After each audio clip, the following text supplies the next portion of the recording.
정숙은 장례식장 앞 주차장에 한참을 서 있었다. 자동문이 열릴 때마다 안에서 새어나오는 울음소리와 향냄새가 섞여 차가운 공기에 묻어나왔다.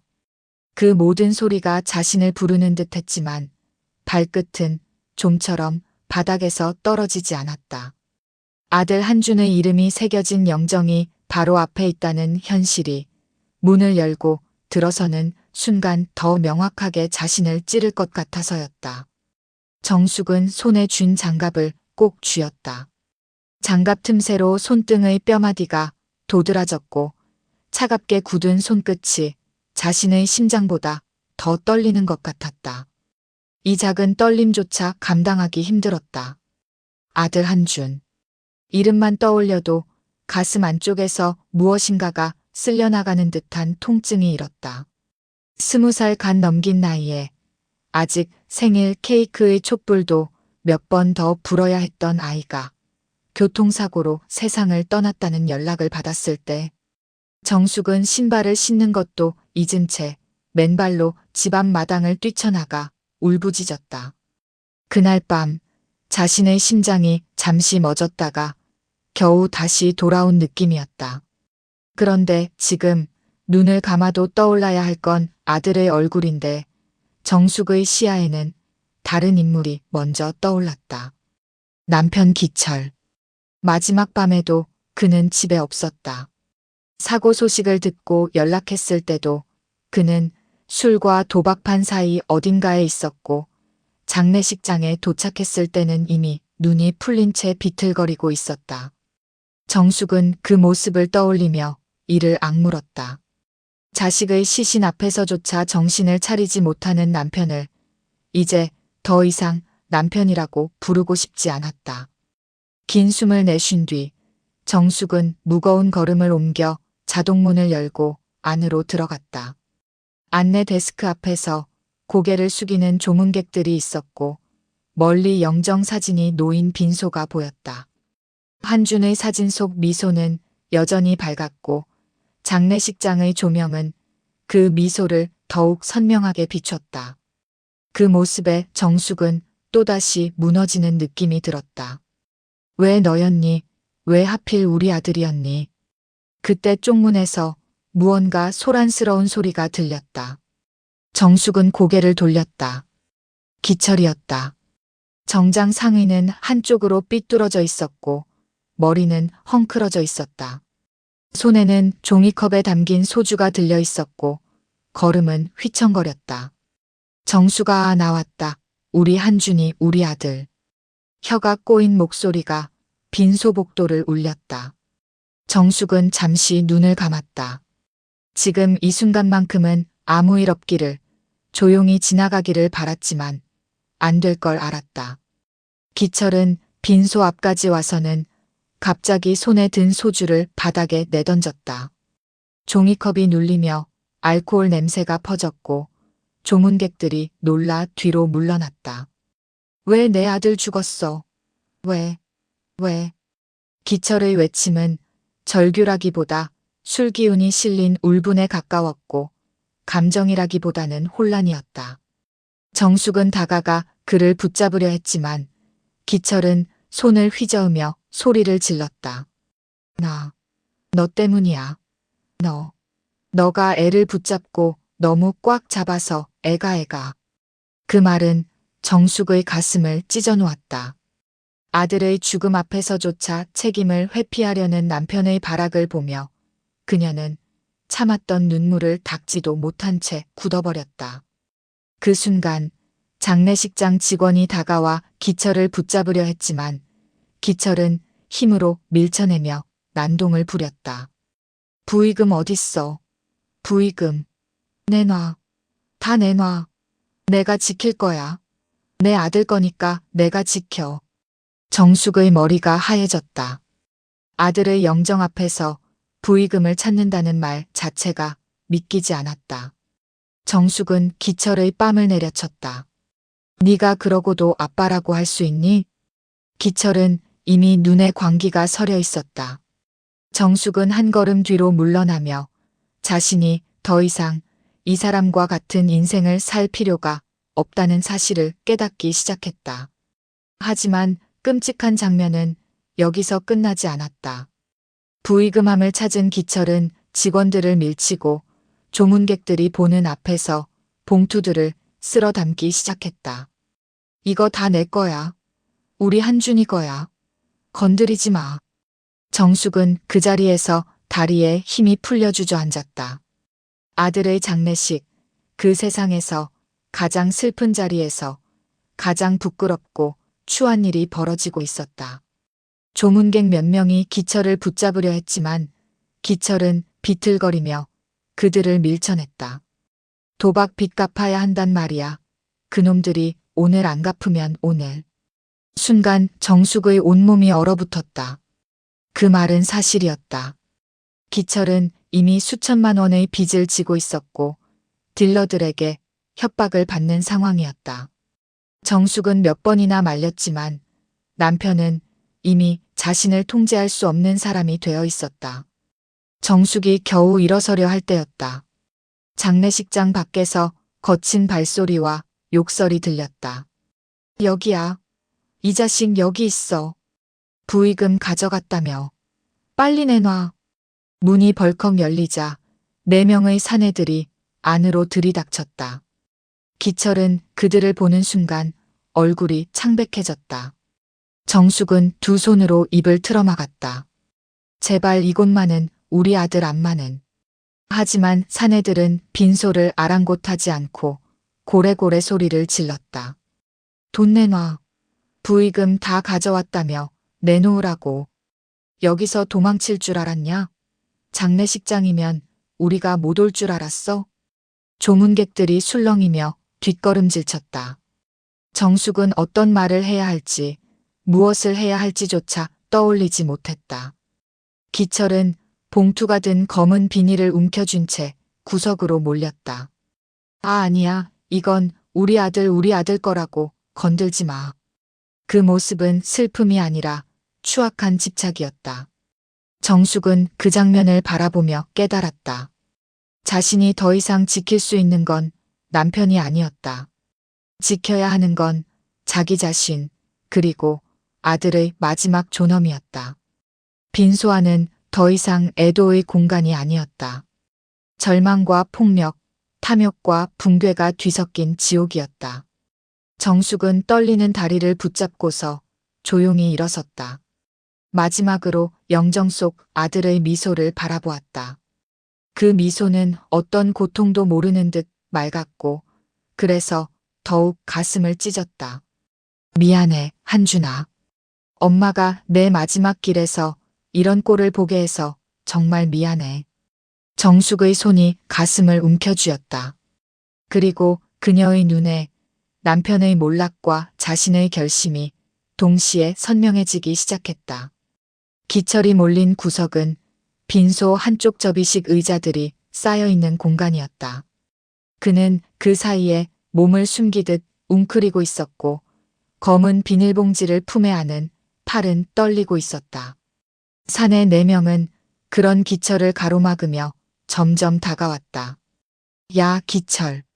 사람들 앞이라고 봐주는 줄 알아? 가장 앞에 선 사내가 침을 튀기며 말했다. 험상궂은 얼굴이 기철의 눈앞에 들이밀어졌다.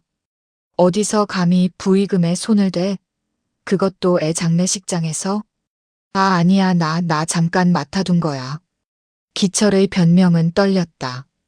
엉망인 호흡, 비틀거리는 몸짓, 눈동자에 깊이 박힌 공포. 모든 것이 한눈에 드러났다. 정숙은 그 장면을 바라보며 형언할 수 없는 현기증을 느꼈다. 아들의 빈소 한가운데에서 벌어지는 추악한 분쟁. 조문객들은 이미 대부분 뒤로 물러났고 몇몇은 다른 빈소로 피신하듯 빠져나갔다. 정숙은 영정사진 아래 놓인 향을 바라보았다. 연기가 천천히 올라오며 천장으로 사라져갔다. 그 연기를 바라보는 동안 마치 자신의 마음도 함께 흩어지고 사라지는 것만 같았다. 기철은 비닐봉지를 더 꽉 안으며 소리쳤다. 이건 내 거야. 내 아들 부의금이라고. 사내가 비웃으며 다가섰다. 그래. 그럼 아들 장례 치르고 이걸 갚는 게 정상 아니냐? 사내는 기철의 멱살을 잡아 올렸다. 근데 넌 뭐 했어? 도박판에서 칼 맞기 싫어서 애 장례식 와서 돈을 훔쳐? 기철의 얼굴이 일그러졌다. 그는 떨리는 목소리로 흥얼거리듯 말했다. 아니야, 나도 지키려고 난. 하지만 기철의 말은 끝까지 이어지지 못했다. 사내가 그의 뺨을 세게 후려쳤기 때문이다. 정숙은 반사적으로 앞으로 나가려 했지만 장례식장 직원이 정숙을 붙잡고 조용히 말했다. 저기에 가까이 가지 마세요. 다치실 수 있습니다. 조금만 기다리세요. 경찰 부를까요? 정숙은 머리를 저었다. 경찰을 부르면 일이 더 커질 게 뻔했다. 그리고 무엇보다 아들의 장례식에서 경찰 차량과 사이렌이 울리는 장면을 떠올리는 것조차 고통스러웠다. 그 사이 기철은 계속 두들겨 맞으며 구석에 몰려 있었다. 아파, 그만. 내가 갚을게. 제발 오늘만. 사내가 코웃음을 쳤다. 오늘만? 내가 그 말을 몇 번 했는지 알지? 수십 번은 들은 것 같다. 또 한 번의 손찌검이 날아갔다. 기철은 바닥에 고꾸라지며 봉지를 떨어뜨렸고 부의금 봉투 몇 개가 바닥에 흩어졌다. 그 봉투는 깨끗하고 반듯했다. 아들의 죽음을 위로하는 마음으로 건네진 사람들이 보낸 위로. 그 마음들이 지금 이 순간 흩어져 더럽혀지고 있었다. 정숙은 손등으로 입을 가렸다. 숨이 가빠지고 눈앞이 흐려지고 가슴은 뜨거운 돌을 들이킨 듯 무거웠다. 그러나 그녀는 단 한 방울도 울지 않았다. 이 상황에서 눈물을 흘리면 기철은 자신을 또 비난할 게 분명했기 때문이다. 기철은 땅에 손을 짚으며 비닐봉지를 다시 끌어안았다. 안 돼, 이건 나한테 필요한 돈이라고. 사내 하나가 발로 그 봉지를 밟았다. 필요? 내가 만든 빚인데 누가 너한테 동정해? 그는 봉투를 몇 개 주워 들고 한쪽으로 던졌다. 봉투들이 떨어지는 소리가 빈소 안에서 유난히 크게 울렸다. 정숙은 더 이상 참을 수 없었다. 비틀거리며 몇 걸음 다가갔다. 제발 그만하세요. 사내들이 정숙을 힐끗 보았다. 정숙은 떨리는 목소리로 말을 이었다. 오늘만은 제발 우리 아들 앞에서 이러지 말아주세요. 그 순간 빈소는 잠시 조용해졌다. 사내들은 서로 시선을 교환하며 잠시 멈춰섰다. 그들의 눈에도 잠깐의 머뭇거림이 비쳤다. 아무리 무례한 이들이라도 장례식장에서의 소란이 부담스러웠던 것이다. 하지만 그 멈춤은 오래가지 않았다. 기철이 갑자기 정숙에게 소리쳤기 때문이다. 너 때문에 이 난리 나는 거야. 너는 아무것도 몰라. 내가 얼마나 힘든 줄 알아. 정숙의 발걸음이 그 자리에서 멈췄다. 가슴이 싸늘하게 식었다. 남편의 비난은 너무 익숙했지만 이 순간만큼은 상상조차 하지 못했다. 아들의 관이 있는 자리에서조차 자신을 원망하는 기철의 모습이 더 이상 인간처럼 보이지 않았다. 내가 잔소리만 안 했어도 내가 이렇게까지는 안 됐어. 기철의 말은 곡해된 울분이자 책임 회피였다. 정숙은 천천히 고개를 들었다. 기철의 비틀거리는 모습이 시야에 들어왔지만 지금 정숙의 눈은 그를 향하지 않았다. 그 뒤에 서 있는 영정 속 아들을 향하고 있었다. 한준아, 내 아빠는 내 마지막 길에조차 이러는구나. 정숙의 표정은 차갑게 굳어갔다. 이 순간 그녀의 마음 어딘가에서 오래전부터 금이 가 있던 부분이 완전히 부서졌다. 한 사내가 기철의 머리채를 잡아 끌었다. 돈 내놓고 깔끔하게 끝내자. 더 이상 질질 끌지 마. 기철은 비명을 질렀다. 아, 알았어. 줄게. 줄게. 그는 바닥에 떨어진 봉투들을 허둥지둥 긁어모았다. 부들부들 떨리는 손으로 봉투들을 사내에게 내밀었다. 정숙은 그 광경을 바라보며 생각했다. 이건 더 이상 내 삶이 아니다. 남편의 추락은 지금 이 순간이 시작이 아니라 이미 끝없이 이어져 온 과정의 마무리였다. 정숙은 그 사실을 인지하는 순간 오히려 마음이 차분해졌다. 무너져 내리는 남편의 모습을 보며 그녀는 처음으로 이젠 나를 지켜야 한다는 결심이 크게 자리 잡는 것을 느꼈다. 사내들이 부의금 일부를 챙기고 나간 뒤 빈소는 기묘할 만큼 조용해졌다. 조문객들은 말을 잃고 정숙과 기철을 바라보았다. 기철은 바닥에 주저앉아 끄덕끄덕 울고 있었지만 그 울음은 슬픔보다 두려움이 섞인 흐느낌이었다. 정숙은 더 이상 그에게 다가서지 않았다. 아들을 향해 몇 걸음 걸어가 영정 앞에 섰다. 향 냄새, 꽃 냄새, 울음을 억누르다 생기는 목울림. 모든 것이 다시 밀려왔다. 한준아, 엄마가 널 보내고 난 뒤엔 이제 엄마 스스로 살아갈게. 더는 내 아빠에게 끌려가지 않을게. 그녀는 그렇게 속으로 다짐하며 천천히 두 손을 모았다. 그 순간 이전까지 흔들리던 마음이 단숨에 고요해졌다. 빈소의 조명 아래 정숙의 그림자는 어른거렸지만 그녀의 눈빛은 더 이상 흔들리지 않았다. 이제 그녀의 새로운 삶은 아들의 마지막을 지키는 이 자리에서부터 시작되고 있었다. 기철이 바닥에 주저앉아 흐느끼는 동안 빈소의 공기는 얼어붙은 듯 정적에 잠겼다. 조문객들은 조심스레 자리를 정리하며 빠져나갔고 몇몇은 정숙에게 안타까운 눈빛을 보내다가도 상황이 불편해 고개를 돌렸다. 정숙은 그들의 시선을 느끼면서도 아무 반응을 하지 않았다. 이미 사람들의 시선, 동정, 비난. 그런 것들에 신경 쓸 여유조차 남아있지 않았다. 기철의 울음은 점점 흐릿해졌다. 작은 아이처럼 어깨를 들썩이며 흐느끼는 소리였지만 그 속엔 후회도 반성도 없었다. 오로지 두려움과 자기 연민이 뒤엉킨 불쾌한 소리. 정숙은 그 울음이 더 이상 가슴을 아프게 만들지 않는다는 사실을 깨달았다. 한때는 그의 작은 한숨에도 마음이 흔들렸던 자신이었지만 지금은 그 어떠한 감정도 없는 듯했다. 그는 남편이 아니라 무거운 짐이자 삶을 조금씩 갉아먹던 그림자에 가까웠다. 시간이 조금 흐르고 장례식장 직원들이 조용히 다가왔다. 부인 괜찮으세요? 정숙은 잠시 고개를 떨구었다가 조용히 끄덕였다. 직원은 조심스레 말을 이었다. 아까 저런 일이 있었으니 혹시 필요하시면 경찰을 부르거나 아니면 보호 인원을 요청해 드릴 수 있습니다. 정숙은 천천히 고개를 저었다. 괜찮습니다.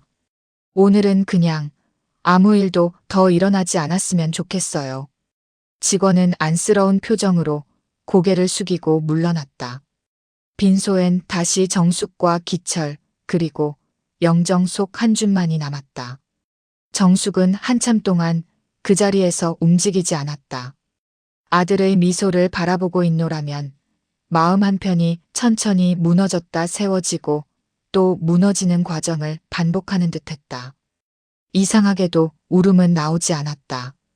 기철의 난동과 빚쟁이들의 난입이 모든 감정을 잠식해버렸고 이제 남은 건 깊은 허무뿐이었다.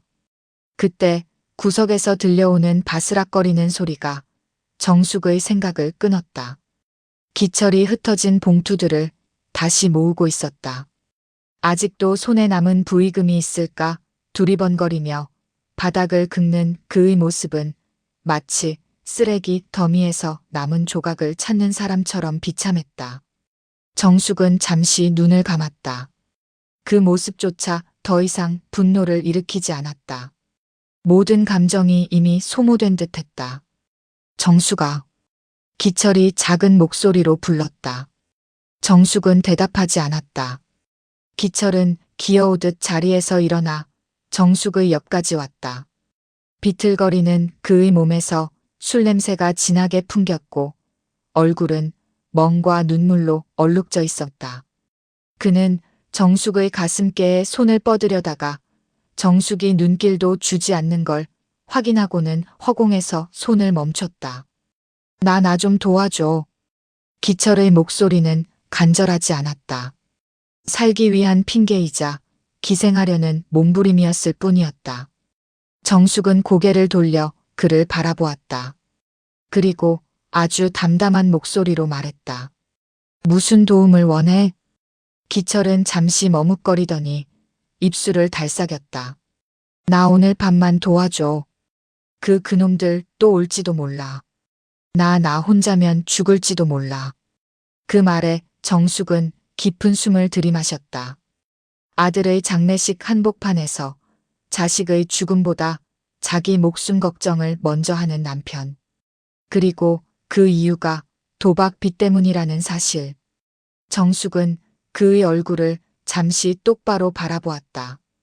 기철은 마치 자신이 처한 상황이 얼마나 부끄러운지도 모르는 듯 연민을 구걸하는 눈빛만 드러냈다. 정숙은 아주 조용히 말했다. 한준이 장례 끝날 때까지 제발 내 앞에서 아무 말도 하지 마. 기철의 표정이 굳었다. 그 말은 거절이었다. 그녀가 남편으로서의 관계를 더 이상 인정하지 않는다는 뜻이었다. 기철은 입술을 깨물었다.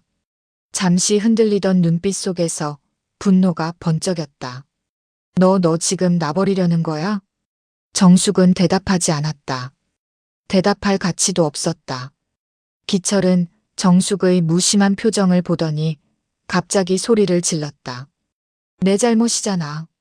내가 나를 무시하고 잔소리만 하고 내가 힘들 때 도와주지도 않고 내가 나를 이렇게 만든 거잖아. 정숙은 회복된 줄 알았던 심장이 다시 한번 무겁게 내려앉는 걸 느꼈다.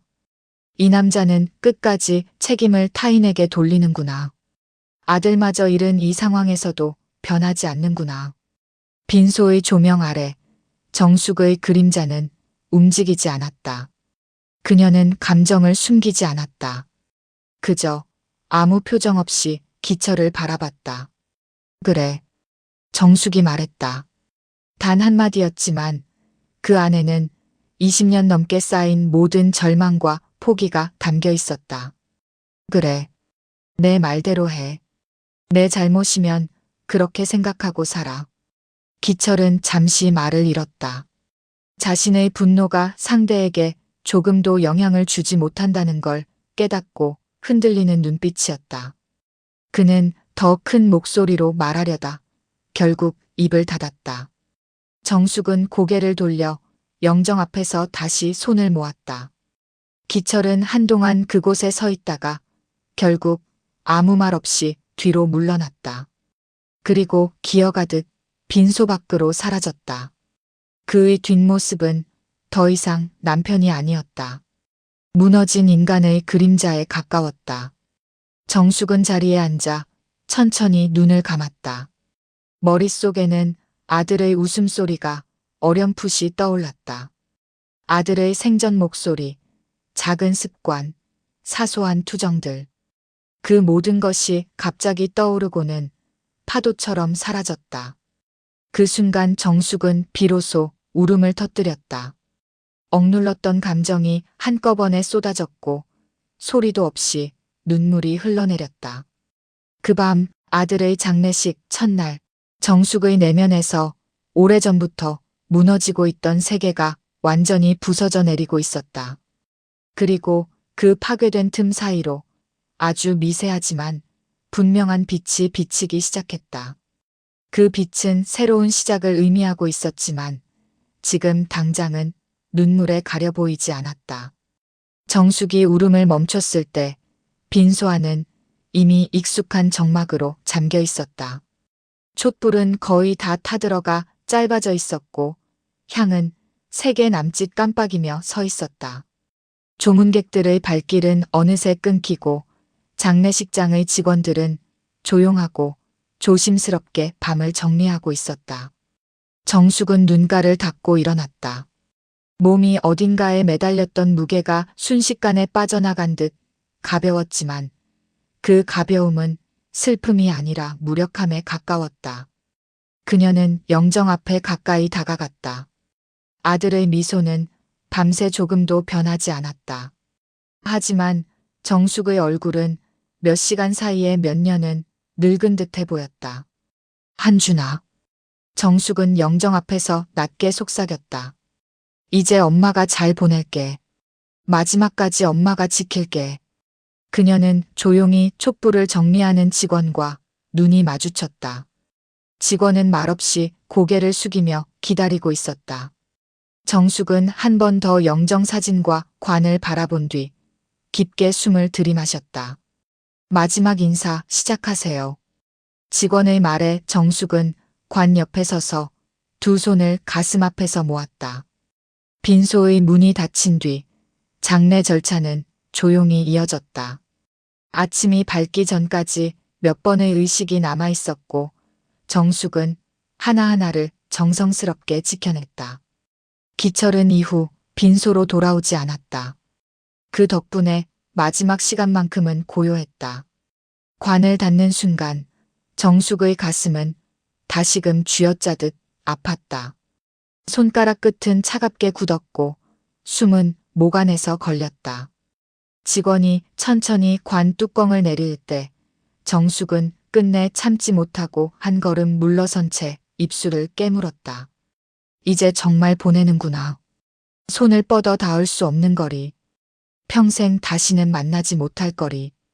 그 거리감을 받아들이는 데는 어떤 말도 위로도 소용없었다.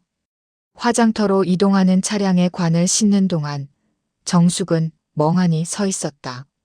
차량 문이 닫히는 소리가 유난히 크게 울렸다. 마치 가슴 한가운데를 두드리는 소리 같았다. 기철은 끝내 나타나지 않았다. 직원 몇 명과 먼 친척 한 명이 정숙 옆을 지켰다. 정숙은 그 짧은 순간조차 고마워 눈을 감았다. 화장터 앞 기다리는 시간은 무겁고 길었다. 정숙은 작은 의자에 앉아 두 손을 무릎 위에 올린 채 움직이지 않았다. 벽의 시계 초침만이 일정한 소리를 내며 흘러갔다. 그 시계 소리 사이로 정숙은 그동안 한준과 보냈던 사소한 일상들을 떠올렸다. 학교에서 돌아오던 날들, 웃으며 문을 열던 모습, 집안에서 돌아다니던 발걸음 소리, 밤늦게 몰래 컵라면을 끓여 먹다가 들켜서 웃던 표정. 그 모든 것이 손닿을 듯 생생했지만 동시에 영원히 돌아오지 않을 것들이었다. 직원이 조심스럽게 다가왔다. 부인 이제 안으로 들어가셔도 됩니다. 정숙은 천천히 일어섰다. 을바른 걸음으로 화장실 안쪽으로 들어가자 뜨거운 공기와 불빛이 얼굴에 닿았다. 그리고 곧 한준은 연기가 되었다. 정숙은 아무 말도 하지 않았다. 가슴속에서 단단하게 굳은 무언가가 흩어지는 듯 했지만 눈물은 나오지 않았다. 그저 텅 빈 허공만이 그녀의 앞에 서 있었다. 유골함을 들고 장례식장으로 돌아오는 길, 정숙은 차 안에서 아무 말도 하지 않았다. 창 밖으로 지나가는 도시의 불빛은 이상하리만큼 낯설었다. 아침 해가 떠오르는 중이었지만 그 빛은 따뜻하지 않았다. 행정 절차까지 모두 마무리하고 빈소 정리를 마친 뒤 정숙은 조용히 장례식장 밖으로 걸어 나왔다. 바람이 차게 불어왔고 정숙의 머리카락을 흩날렸다. 그녀는 그 바람을 끝까지 맞으며 가만히 서 있었다. 3일 동안 정신없이 버텨낸 몸이 이제야 시간을 되찾는 듯 한순간에 힘이 풀려 걸음을 떼기가 어려웠다. 그때 휴대전화의 진동이 울렸다. 정숙은 화면을 보지도 않아도 누구인지 알았다. 기철. 수십 통 걸려온 전화 중 또 하나였다. 정숙은 핸드폰을 손에 쥔 채 가만히 바라보다가 전원 버튼을 꾹 눌러 꺼버렸다.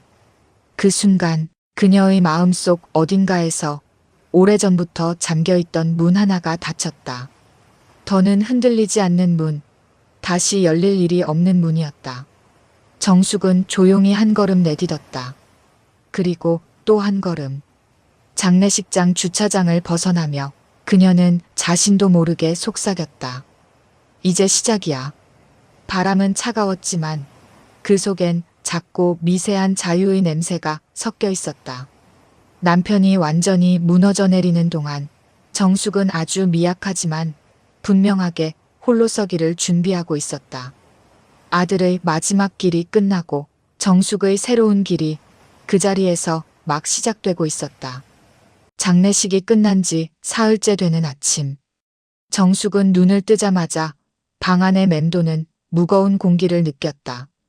문이 닫힌 작은 집은 몇 년 동안 한준의 숨결이 닿아있던 공간이었다.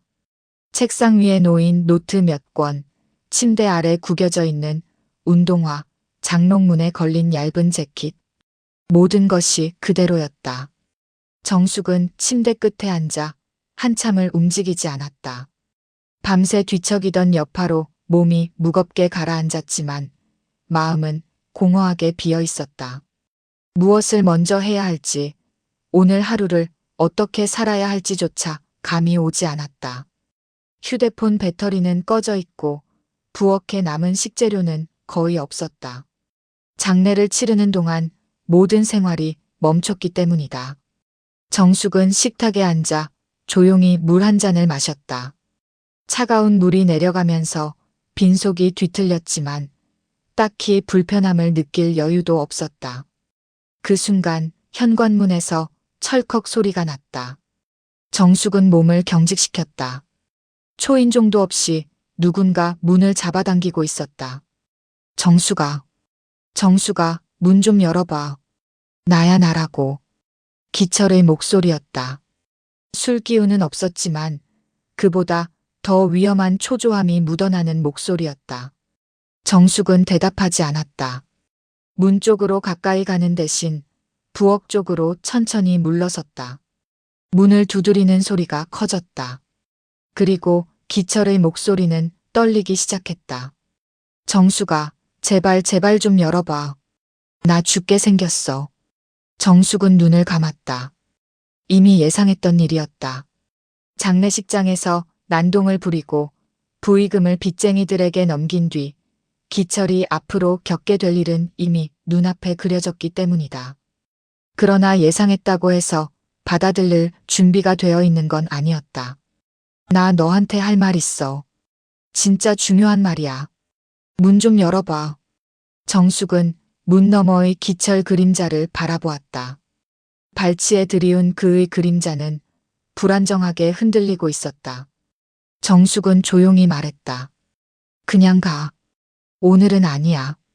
하지만 그 말이 끝나기도 전에 기철의 말투가 확 달라졌다. 오늘밖에 시간이 없어. 정숙아, 제발 좀 도와줘. 나 큰일 났어. 그 소리는 단순한 겁박이나 불평이 아니라 진짜로 삶의 끝에 몰린 사람의 목소리였다. 정숙의 손끝이 떨렸다. 하지만 문을 열 생각은 없었다. 그때 복도에서 두 번째 발소리가 들렸다. 낯선 목소리, 낯선 발자국, 낯선 숨소리. 여기 맞다며? 이 집이 기철이 사는 집이라고? 낯선 남자의 거친 목소리에 정숙은 숨이 멎는 듯했다. 기철이 급하게 말했다. 아니야, 여기 아니야. 내가 잘못 온 거야. 가자, 다른 데로 가자. 그러자 낯선 남자가 조소를 흘렸다. 야, 지금 장난해? 아까 차에서 뭐라고 했어? 여기서 잠깐 돈만 받아오면 된다고 했지? 정숙은 한 발 뒤로 물러섰다. 복도로부터 전해지는 분위기는 위험 그 자체였다. 문 바로 바깥에서 기철이 떨리는 목소리로 말했다. 정숙아, 제발 문 열어줘. 이 사람들 나 그냥 안 놔둬. 낯선 남자의 발소리가 가까워졌다. 문 열어. 빨리. 정숙은 거의 숨을 멈춘 채 서 있었다. 기철이 자신의 문제를 집까지 끌어들일 것이라는 건 예상했던 일이지만 이렇게 빨리 현실이 될 줄은 몰랐다. 낯선 남자가 문을 쾅 내리쳤다. 문 전체가 흔들렸다. 기철이 부인 맞죠? 우리 그냥 얘기 좀 합시다. 겁먹을 거 없어요. 문 열어요. 말은 공손했지만 말투는 전혀 공손하지 않았다. 협박에 가까운 낮은 톤이었다. 기철은 문틀에 기대어 거의 울다시피 말했다.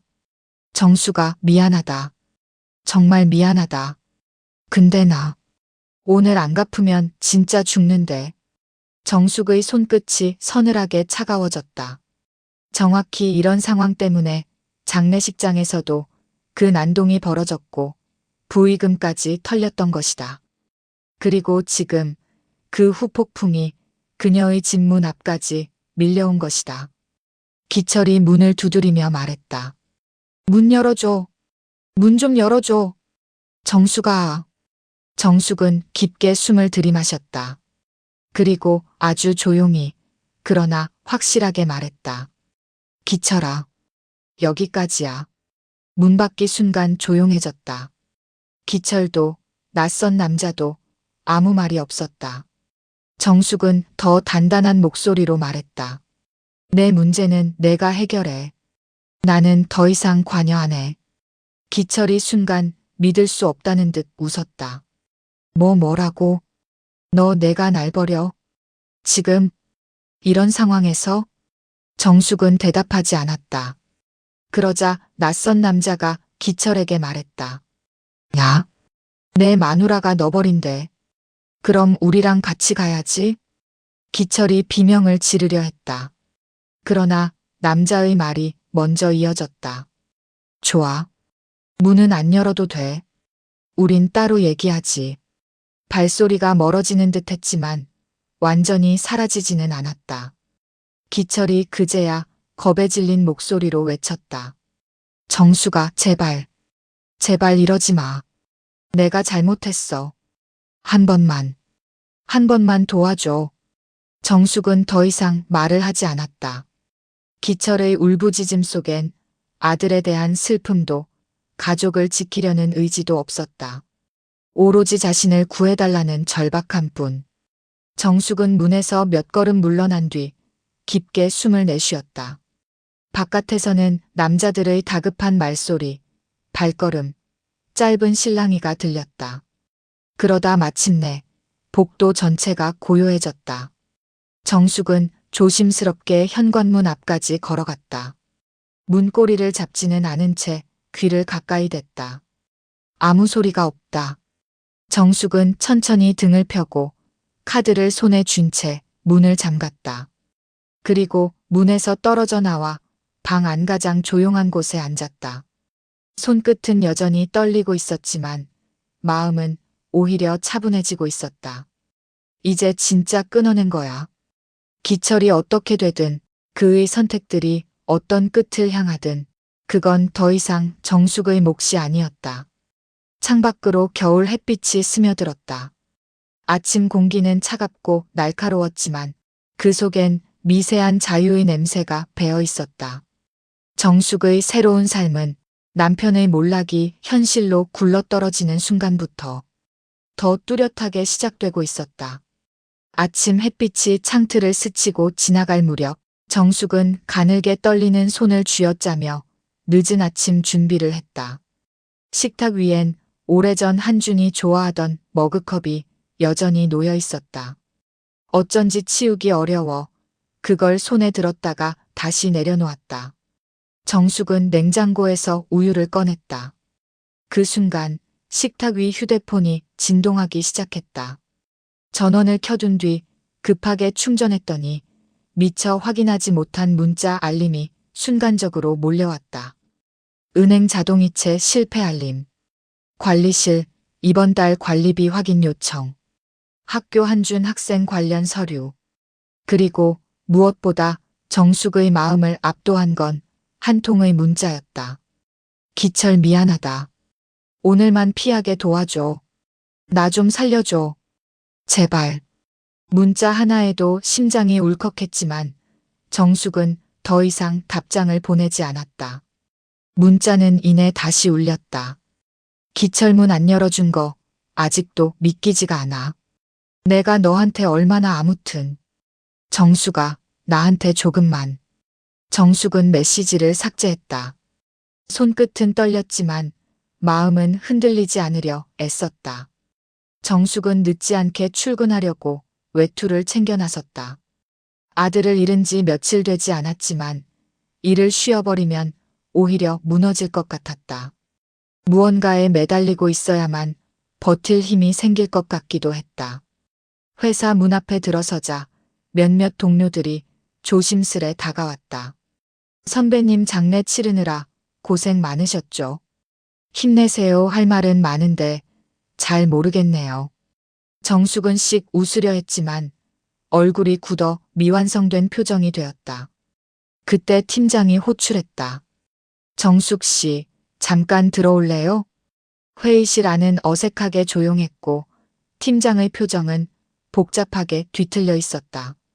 정숙 씨 이런 이야기 꺼내기 어렵지만 상황이 좀 그렇습니다. 정숙은 조용히 고개를 들었다. 휴가가 길어질까봐 우려하는 직원들도 있고 이번 분기 인력 조정 얘기가 조금 나와서 경영진 쪽에서 정숙 씨의 근무 일정에 대해 검토해보자고 하네요. 인력 조정. 정숙은 그 말의 무게를 단번에 알아보았다.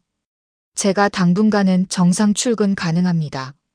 정숙은 담담하게 말했다. 팀장은 놀란 눈을 했다. 정말 괜찮겠어요? 정숙은 힘겹지만 단단하게 고개를 끄덕였다. 일은 계속해야 할 것 같아요. 그 말 속엔 돈을 벌어야 한다는 현실이 깊게 배어 있었다. 기철의 문제까지 떠안게 되면 삶은 순식간에 바닥으로 추락할 것이다. 정숙에게 일은 더 이상 선택이 아니라 생존이었다. 팀장은 마지못해 고개를 끄덕였다. 그래요. 그럼 무리하지 말고. 필요하면 다시 이야기하고요. 정숙은 회의실을 나왔다. 하지만 걸음은 무겁고 귀안은 웅웅 울렸다. 회사조차 안전한 곳이 아니었다. 퇴근 시간 무렵 정숙의 휴대폰이 또 울렸다. 이번엔 문자도 아니었다. 전화였다. 발신자 모르는 번호. 정숙은 한순간 멈칫했지만 잠시 망설인 뒤 전화를 받지 않았다. 그러자 곧바로 두 번째, 세 번째 전화가 울렸다. 그리고 네 번째 전화에서 음성 메시지가 남았다. 정숙은 불안한 심정으로 재생 버튼을 눌렀다. 여보세요? 기철 씨 아내 맞죠? 오늘 낮에 기철 씨가 우리한테서 도망쳤는데 이 번호로만 전화를 걸더라고요. 정숙의 손끝이 순간적으로 굳었다. 아, 겁먹을 필요 없어요. 돈만 갚으면 되는 건데. 아무튼 우리도 사람이라 말로 해결하고 싶습니다. 말은 부드러웠지만 음성 뒤에 깔린 분위기는 명백했다. 돈을 요구하는 빚쟁이다. 그리고 그들은 이미 정숙이라는 이름까지 알고 있었다. 그 순간 정숙의 전신을 서늘한 감각이 훑고 지나갔다. 집에 도착했을 때 정숙은 본능적으로 주변을 둘러보았다. 복도는 조용했고 낯선 사람의 기척은 없었다. 그러나 문고리에 작은 종이 쪽지가 꽂혀 있었다. 조금만 흔들어도 떨어질 정도로 대충 끼워져 있는 종이. 정숙은 조심스럽게 그것을 꺼냈다. 종이에는 거친 필체로 적혀 있었다. 기철 연락되면 말 좀 전해주세요. 시간이 얼마 없어서요. 뒷면에는 전화번호가 적혀 있었다. 정숙은 종이를 구겨버렸다. 문을 열어 들어오자마자 숨이 거칠어졌다. 벽에 등을 기대고 천천히 앉아 바닥에 주저앉았다. 도망쳤다고? 그리고 그들이 날 알아버렸어. 정숙은 눈을 감았다.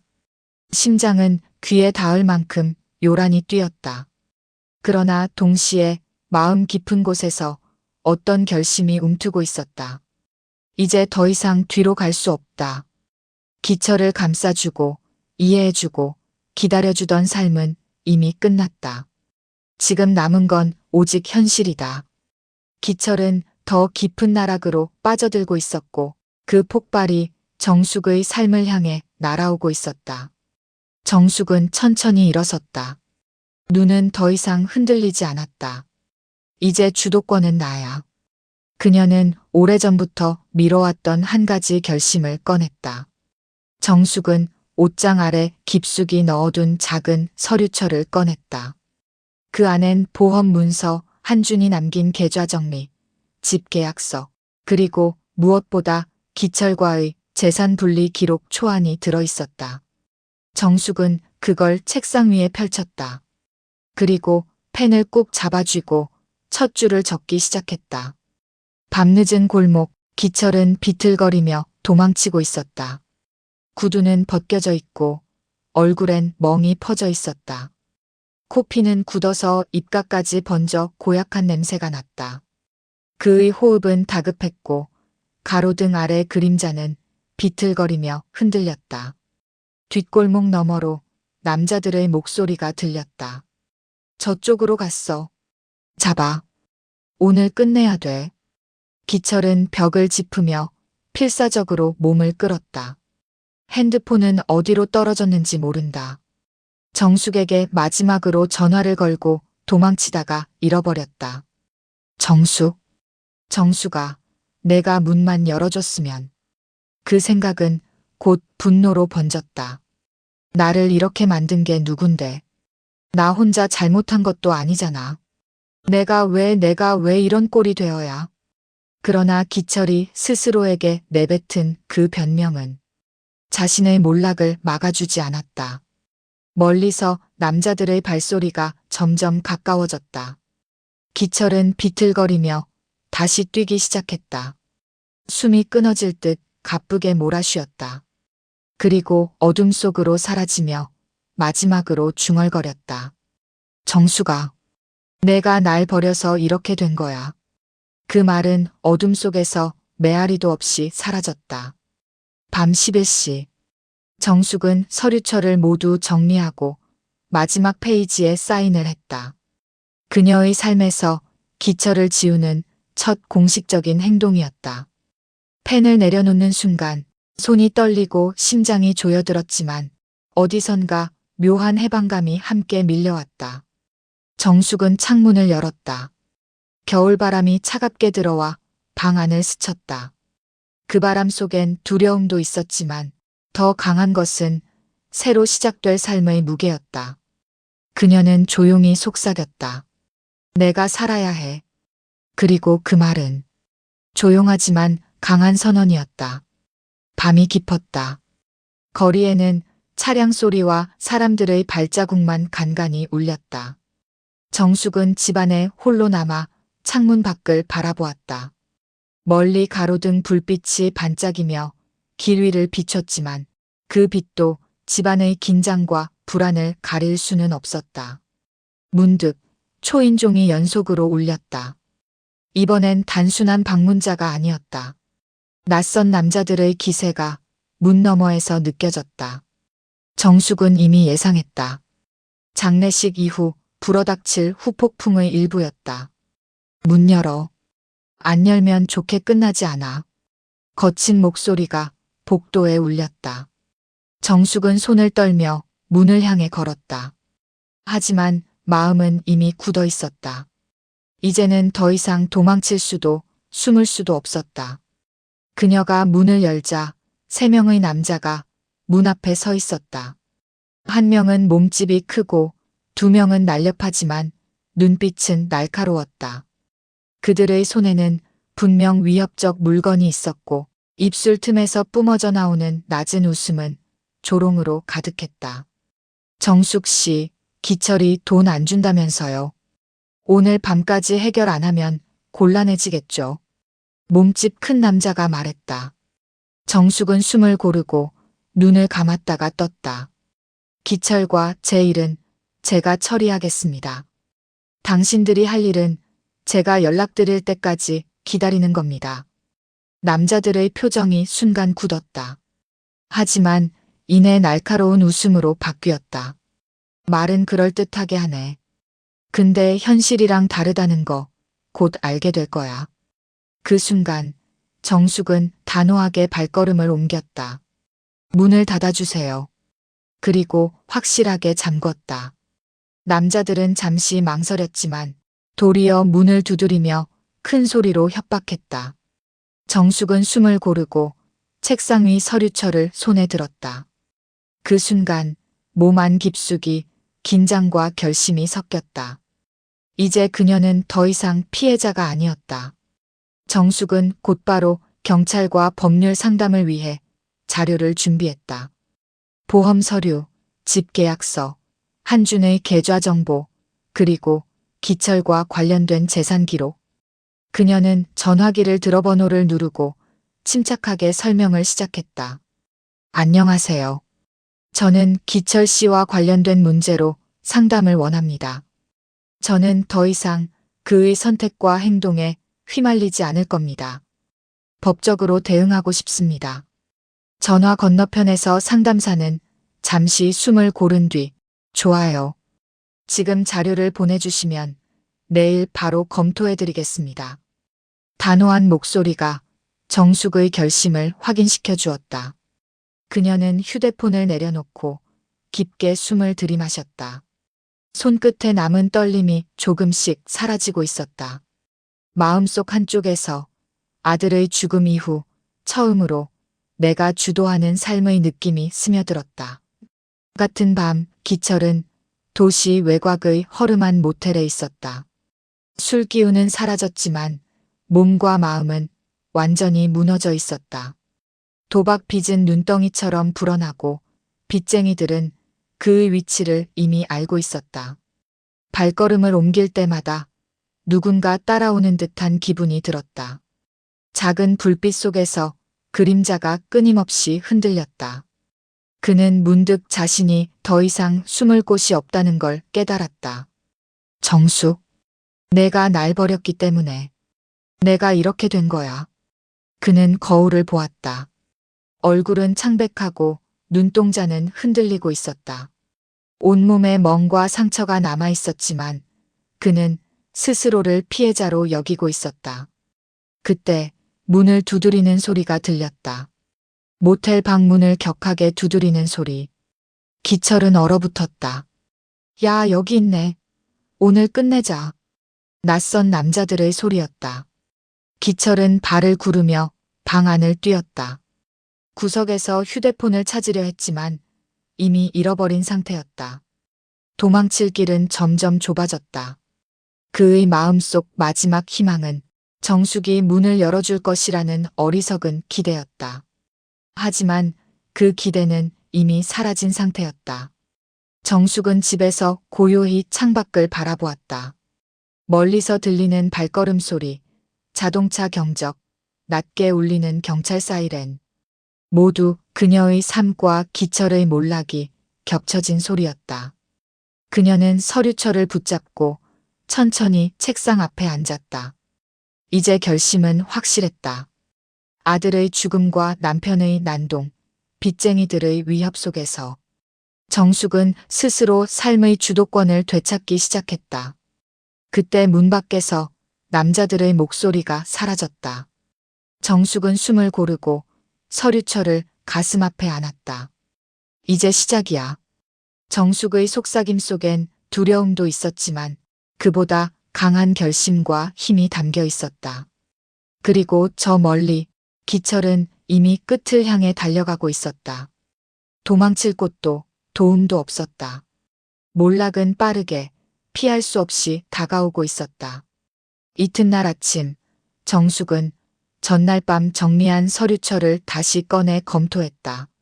서류 위에 손가락을 얹은 채 잠시 한숨을 내쉬었다. 한준이 떠난 후의 집, 남편과 남겨진 문제, 그리고 이제 다가올 미래.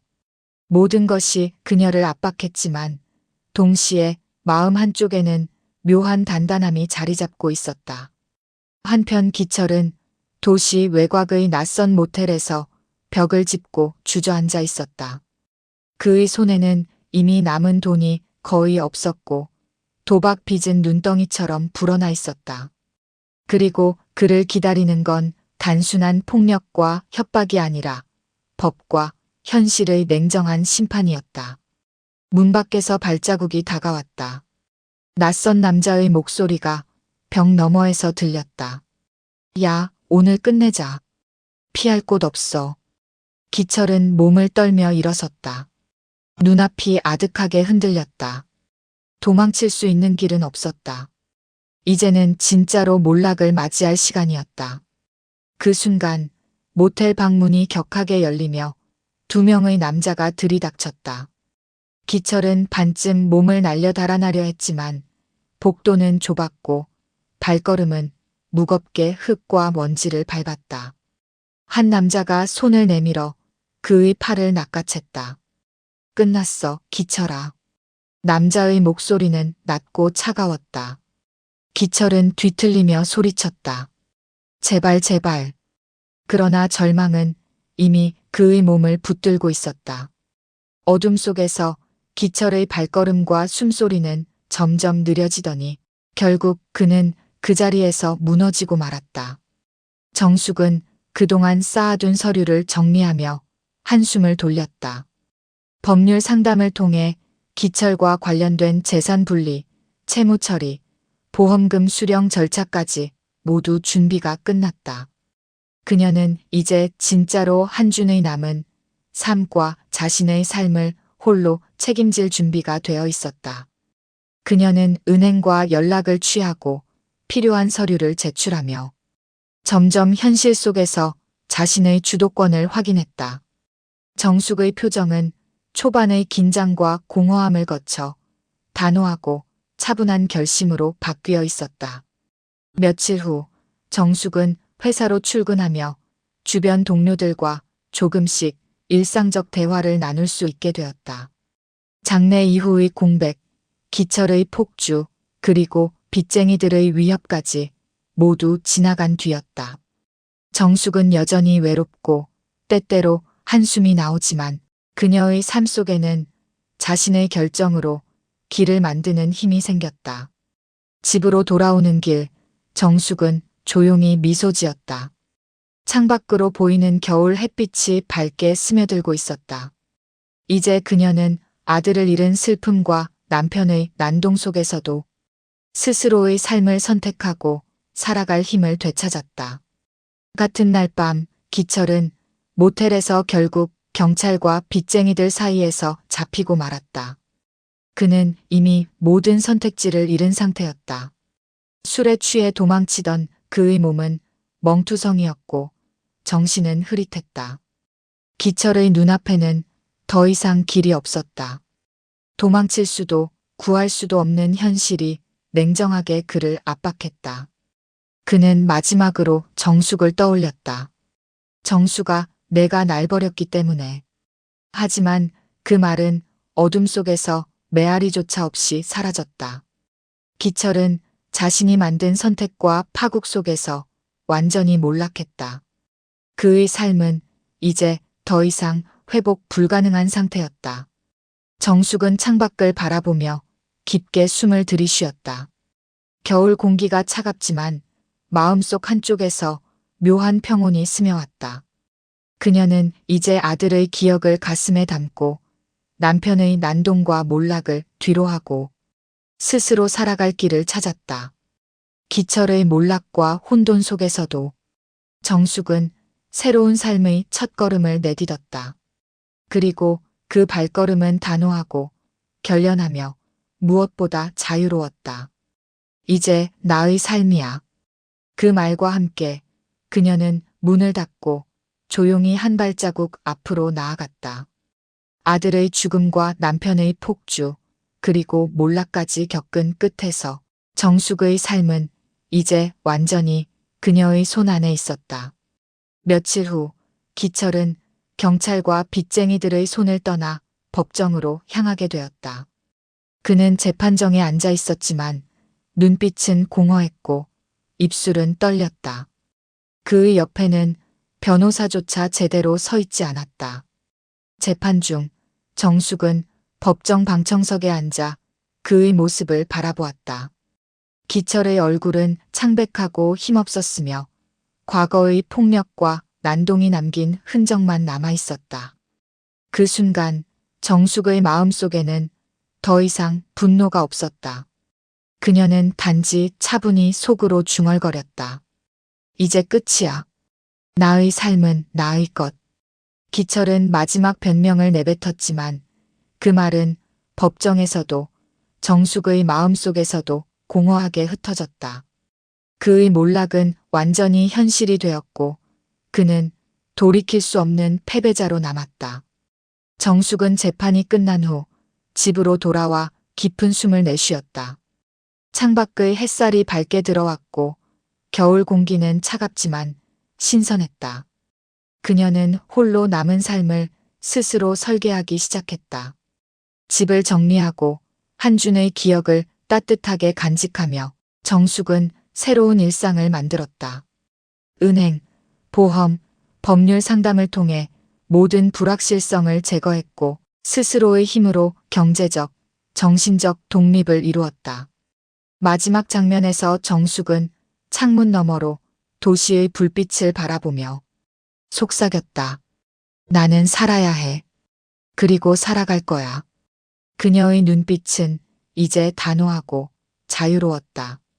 한준을 잃은 슬픔은 여전히 가슴 한쪽에 있지만 그것은 그녀를 무너뜨리는 것이 아니라 삶의 힘으로 바꾸는 기억이 되었다. 기철은 완전히 몰락했고 정숙은 새로운 삶을 시작했다.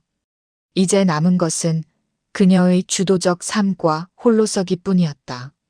오늘 영상 어떠셨나요? 다음엔 더 재밌고 감동적인 영상으로 다시 만나요. 좋아요와 구독은 영상 만드는데 큰 힘이 됩니다.